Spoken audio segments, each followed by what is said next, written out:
Last time we spoke with Senator Ajibola Bashiru, he put the caveat out up front that he wasn't speaking as the Senate spokesperson then, but was speaking as a Nigerian citizen. Good morning to you, Senator Bashiru. Yeah, good morning, Yori. Happy Democracy Day. Happy Democracy Day. Great to have you again. Well, okay, let's get to it. I thought we could discuss with you the issue. First of all, congratulations to you in APC on the successful conclusion of your primaries and the emergence of Asiwaju Bola Ahmed Tinubu. So that's a major thing, and that has been done. But there's also another major one, and that is the running mate of Asiwaju, the presidential candidate of APC. How simple or complex a process would you say it is, Senator Bashiru? I think no political decision is simple, but a political decision has to be taken. It's unfortunate that floor of the primary, before the decision is taken as to who will be the flag bearer, some people have started to introduce toxic discussion into the issue of the running mates. I could recollect that right in the midnight, some people sent SMS messages saying that the emergence of Asiwaju Bola Ahmed Tinubu will mean a Muslim ticket. We also saw, and I regret to say this, a very irresponsible comment from one of the aspirants saying that he's stepping down in order to avoid a Muslim ticket. As far as I am concerned, a political decision has to be taken as to who is capable, who is competent to deliver on the agenda of Ebola Asiwaju Tinubu presidency. And also too, particularly coming from the southwestern part of Nigeria, for a very long time, I don't think our politics is dictated by the issue of religion. As I speak today, and I stand to be corrected, notwithstanding the obvious large demographic composition of the southwest Nigeria in terms of Muslim population, I think it's only in Osun that the governor is a Muslim and the deputy is a Christian. So if the barometer for ascendancy to public space is about religion, I think we'll be getting it wrong in Nigeria. Be that as it may, whatever decision is taken on the issue of the running mates, we definitely have to take into consideration the demographics to ensure that the presidency the Southwest. It also has to take into consideration consultation with relevant stakeholders in the 6 geopolitical zones of the country. So it is never a simple decision, it's a complex decision, but a political decision has to be made one way or the other. Then when it comes to the position of government in Nigeria, we have 3 arms of government. 2 arms is dominated by elected representatives. We have the executive, we also have the legislative arm. Who says that the head of legislative arm would not be a Christian, particularly when it comes to the chairman of the National Assembly, and as well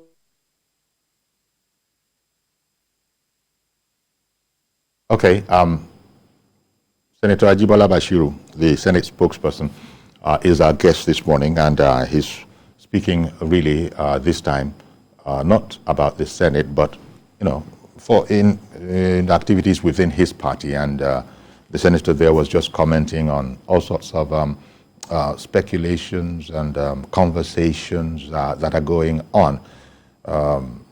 We'll soon get Senator Bashiru back on.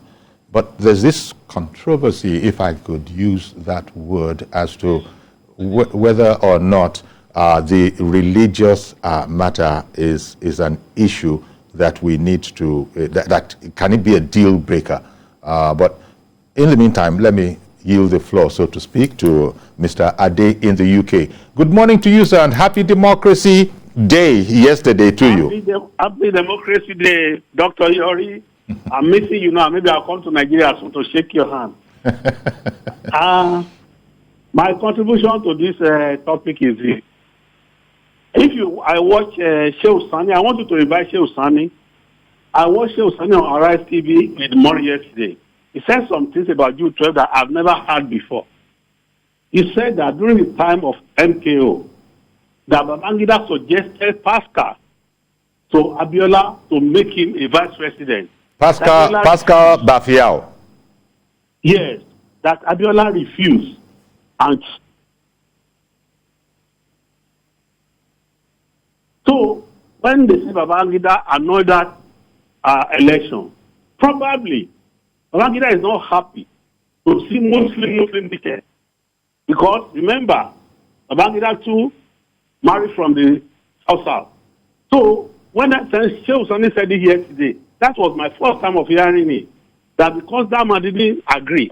So, who knows why Babangida is still alive, can clear it. Maybe that's why. That's number one. Number two, having a Christian name does not make you a Christian. But you cannot, who knows is all knows, and is a Christian that will support Muslim ticket. It's not possible. People are comparing House of Representatives. I mean, in House of Representatives, in my state alone, those states, we have 9 people representing us. So one from my town. So those ones that's why they have constituency project. You can't compare that to people who determine the fate of the whole country. I mean, it's not possible. I don't want people to be comparing House of Rep, House of this. No, it's very important. So when we are doing... Okay, I'm sorry. The audio is fluctuating in and out. But thank you very much, Mr. Ade in the UK. Meanwhile, we have Senator Bashiru back. So it's good to have you back, Senator. Yes, Yori. Okay.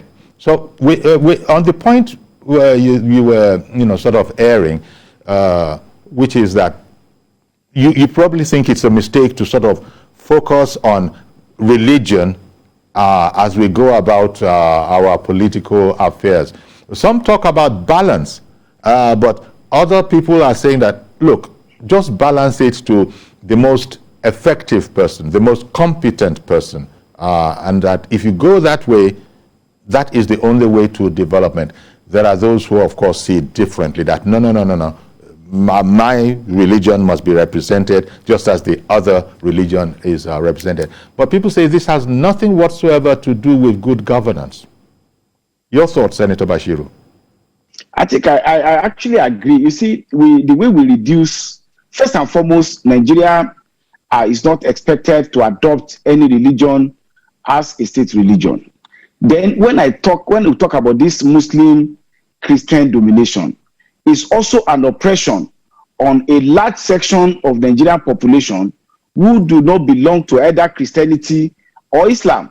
I know, for instance, all over the country, including my state Osun, there are traditional religious worshippers. So maybe because they are not possibly with respect to them as outspoken, then we tend to decountenance them and see that as if there's only two religion that is represented in the country. Secondly, too, the question of whether a person, as a matter of preference, will vote for a Muslim or Christian ticket is a matter of personal decision. I know very well, working with Asiwaju Bola Ahmed Tinubu, that I've never seen him from the prison of either a Muslim or a Christian, because religion has never been an issue. For him, he's a liberal, minded person that does not bring religion into his political affairs and his personal, affairs. No wonder, his wife is, recognized, a very senior pastor of the Redeemed Christian Church of God. So if you have a liberal-minded person that does not bring religion to his personal or political affairs, and then that will be the trump to be used in the political space, I think is totally, absurd. Then when it comes to politics is about demographics. I don't think, in all sense of, responsibility, that the question of the religion of Asiwaju Bola Ahmed Tinubu will be an issue as far as voters in the Southwest, is concerned. It may be a different ball game in the Southeast, which is respect our party. The APC is largely unrepresented in that zone. Then when it comes to North Central, and Northwest and Northeast, that is the bulwark of the support of our party. So it would depend. And if our Asiwaju Bola Ahmed Tinubu, I would advise him, don't get yourself involved in the choice of the vice president. Let the leadership of the party and the community in the Northwest and Northeast, where the bulk of support will require, decide on their own who they want to be the vice president of the country on the basis of competence, commitment to development of the country, and ability to deliver on the agenda of good governance that Asiwaju's presidency may portend for some of us. I think that will address the issue. So the decision is not addressing, looking at it from the prism of Southwest alone, or Southeast or South-South, but looking at Nigeria holistically and what will work within the context of democratic dispensation. Indeed. And to talk of Shehu Sonny's analogy at Pascal Bafiao, I don't know where he got it. The truth is that anybody knows Babangida is still alive. He never wanted to leave government. So the question of Muslim, Christian, the question we ask ourselves is this. At least I voted at the 1993 election. It never crossed anybody's mind, at least in Osogbo, Ward 5, where I voted, about whether Muslim is on the ballot. So the question of now rewriting history and talking about it because of rebuff of Pascal Bafiao that led to the annulment is a revisionist, which has no basis in empiricism. But more importantly, Nigerians, and I say this, want good governance. Nigerians want issue of poverty to be addressed. They want infrastructure deficiency to be addressed. They are clamoring for issue of security to be addressed, issue of energy deficiency to be addressed. I think these are germane issues that should concern us about how do we put up a government that will be able to address welfare and security of the people, rather than talking about issue of which religion is what. Then what happened to traditional religious worshippers Exactly. and some others who are also possibly Buddhists and even possible atheists in the scheme of things. Nigeria, for God's sake, is said to be a state that should not adopt any religion as a state religion. Okay. Thank you very much, Senator Bashiru. Mr. George called back. Good morning again. Good morning, Uncle Yori. Thank you for giving me an opportunity to finish what I want to say. Uncle Yori, I'm on the same line of thinking with the senator that you are talking to. If you look at this issue of religion, let us be reasonable about it. President Buhari, for example, is known as a man of integrity. He doesn't steal. Is it because of his religion? Asiwaju Tinubu, that everybody is talking about today, is known for leadership building, governance, and visionary leadership. Is it because of his religion? All the people that we know, the talents they have, the abilities that they bring to bear, is it from religion? The people who are making a constituency out of a political constituency out of religion in Nigeria, they do not mean well for us. Tell me, the insecurity in the land now, don't we have Muslims in the army? Don't we have Christians in the army? If Indeed. The minister of emergency and Aja Farouk, she goes about giving food to children in schools. Do you see any of the children saying, "Madam, I'm not going to eat your food because you are a Muslim. My daddy and my mommy told me that I'm a Christian, so I should not eat food from a Muslim." The core of this issue, Uncle Yori, is that the Northwest and the Northeast, where the vice president is supposed to come from, there is no Christian there that commands the type of political support that the APC needs to win this election. If they yield to emotional appeals because of religion, they will lose that election. Okay, Mr. George. Okay, Mr. George. Thank you very much. That's a fine place to leave it. Senator Bashiru, I guess you might have. Would you like to comment on that put a particular diagnosis? Yes, I think we're speaking in the same line. And I said politics is about looking at, demographics. In the last presidential election, the margin between the winner and the runners-up is about 3.5 million votes. And a large chunk of this, winning come from the Northwest and the Northeast zone. So as a politician, if I were to advise my party, I would advise that go to the Northwest or the East to pick a credible politicians that has popular appeal to be able to win, an election. In any event, taking political decisions is about opportunity cost.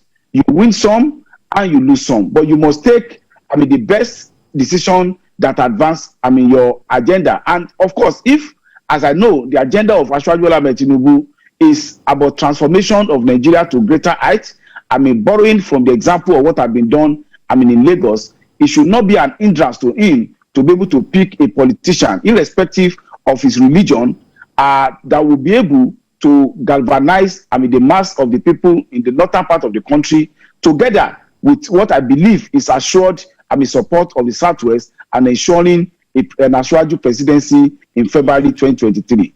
Of course, there will be need to, engage critical stakeholders, both in terms of Muslims, Christians, the media, and all other, political gladiators to ensure that what we are talking about is a Nigerian ticket. Okay. It's about unification, ticket, and not an ethnic or religious, agenda. And you can see the bulk of the support, even at the primaries, for Asiwaju Bola Ahmed Tinubu came surprisingly to some people, but to some of us, not surprisingly, from northern part, of the country. You see dedicated, politicians of all religion that are rallied around Asiwaju Bola Ahmed Tinubu at the primaries. Okay, Mr. Yusuf in Gombe, thank you for waiting. Go ahead now, please.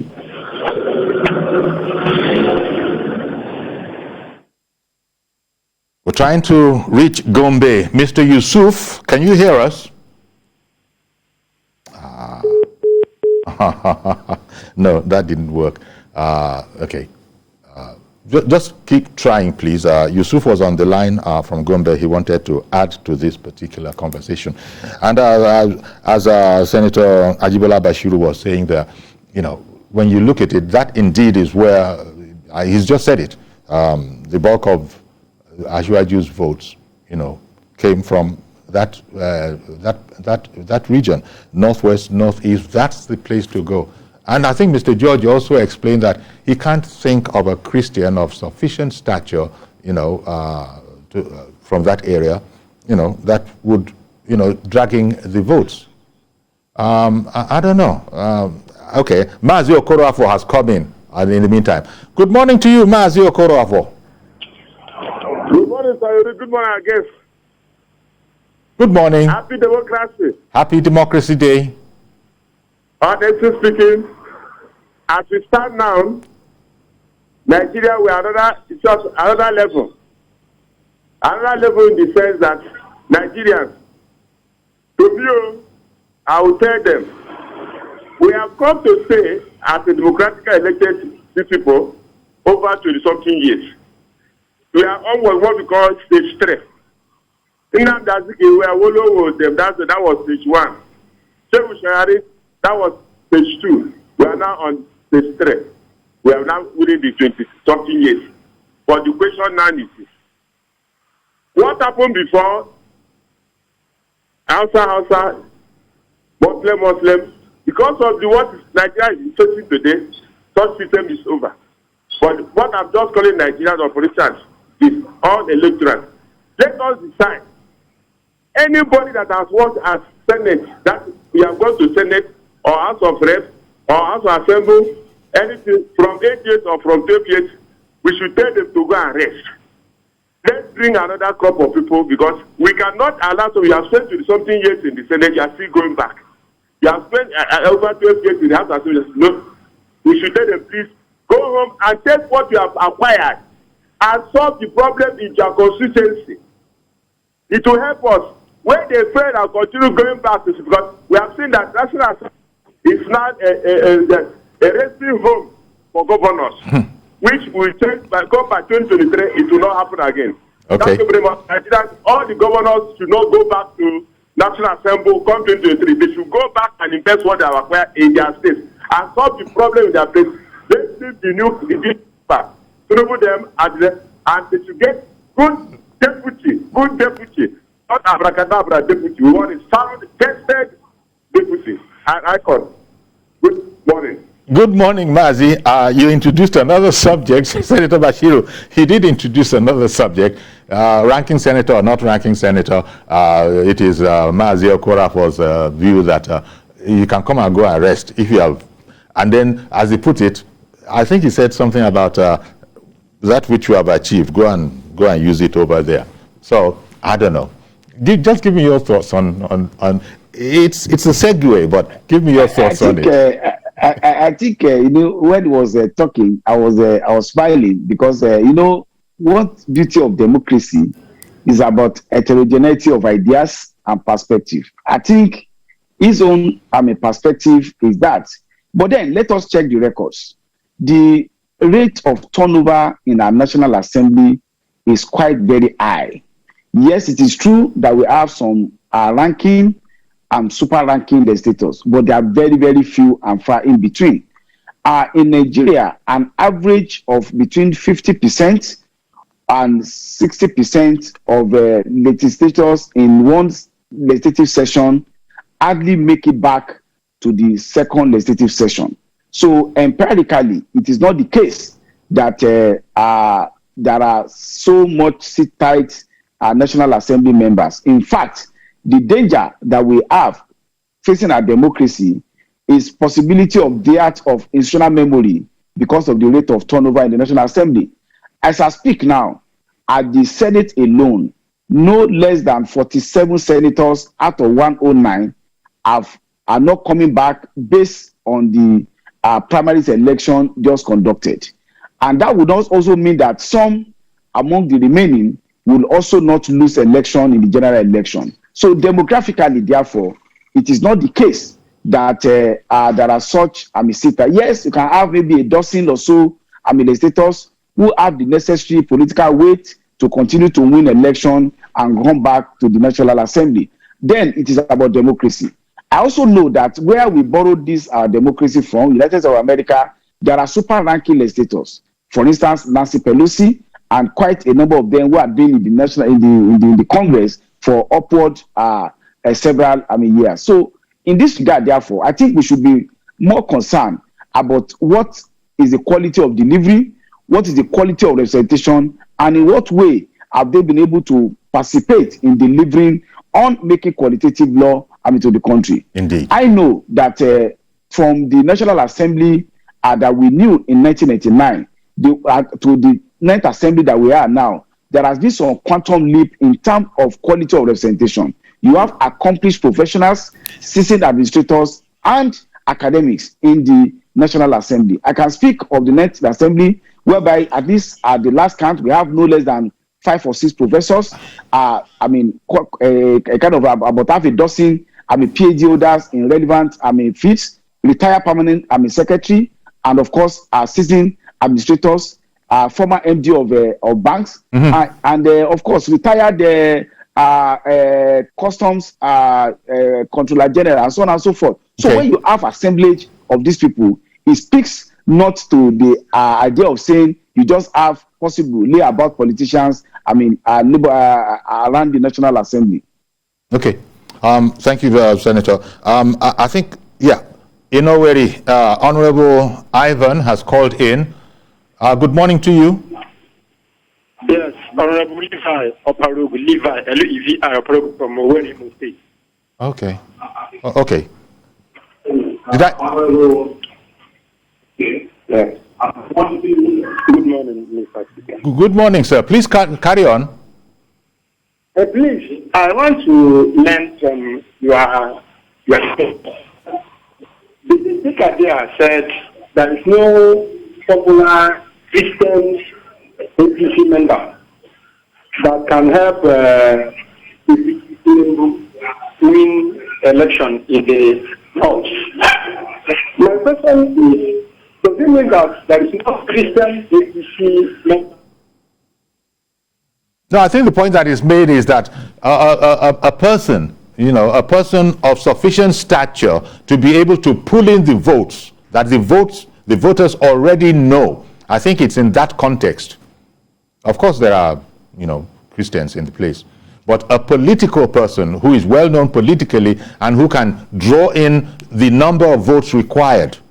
That is the point that was made, Honorable Ivan. Are you still there? No? Okay. All right. So, Senator Bashiru, so look, if I understood you clearly, what you're saying in relation to our core subject, which is Tinubu's search for a running mate, you've made a couple of points. One, you don't think Tinubu himself should, unduly invest too much time in that. Leave it to the structure of the party and wide consultation on the first hand. And then I think you also have indicated that should it have to go the way of a quote-unquote Muslim ticket, then the party needn't be afraid of it. Did I sort of get that right? Yes, I get that. That's my point. My point is that, politics is also about considering different and options about what, is available, to you. And that will also be based on what I call an empirical analysis of your strengths, weaknesses, and opportunities, that you have. For the APC, to be able to have a large showing, it cannot afford to act based on, sentiment alone. And we also go to know how to, aggregate the strengths in a way that will be able to ensure victory. So you don't, sorry, Senator, Senator, so you don't buy it when people say, no, that happened in 93, it could never happen in 2023. That's a different era, it will cost you, you will lose. In fact, El Rufai said that he was told the same thing when he also went on his quest, but they didn't lose. But give me your thoughts on those who are saying that it's a danger because is it politics, Yori? Politics is a social science, and social science deals in the peculiarity of politics. As social science deal with demographics. You need to look at your demographics and be able to, know what to do. I can, for instance, share with you, our thoughts when APC was formed. An opinion poll was conducted, and the opinion showed that whoever we put as vice presidential candidate of our party will not have a good showing in the Southeast. And 2 elections that our party had conducted, in 2015 and 2019, the records validate that scientific inquiry. So in being able to make this decision, I would rather not think our party should engage in fallacy of acid generalization of say, if this is done, this will happen. Or engage in 1993 is different from 2003. We should be able to engage on wide consultation, conduct immediately as far as, in a matter of days, an empirical research to know where we think pendulum will swing based on analytical data that will be gathered, from the field and political gladiators. Politics is not played on social media. Elections is not won on commentary on newspapers, and is not won certainly on an hazard of guess by individuals as to their nuances and their preferences. And I believe that our party has the necessary machinery within a couple of days to be able, within now and possibly Wednesday or Thursday, to make consultation, conduct empirical study, even if the samples are not large, to be able to come to an informed scientific decision as to what to be taken. It will be preposterous to just, take a decision on just a matter of hazarding guess by certain individual. Okay. So I believe that our party has the necessary decision-making institution. But what I'm concerned is that as a follower of Asiwaju Bola Ahmed Tinubu, I would want him not to see it now that he has emerged as a candidate, as his own personal problem, but as a challenge for all of us who believe that Asiwaju presidency must be a reality in February 2023. Thank you very much, Senator Ajibola Bashiru, APC Osun Central and Senate spokesperson. Thank you as always, Senator, for spending some time with us. Yes, I enjoy being here with you for the other way. All right then.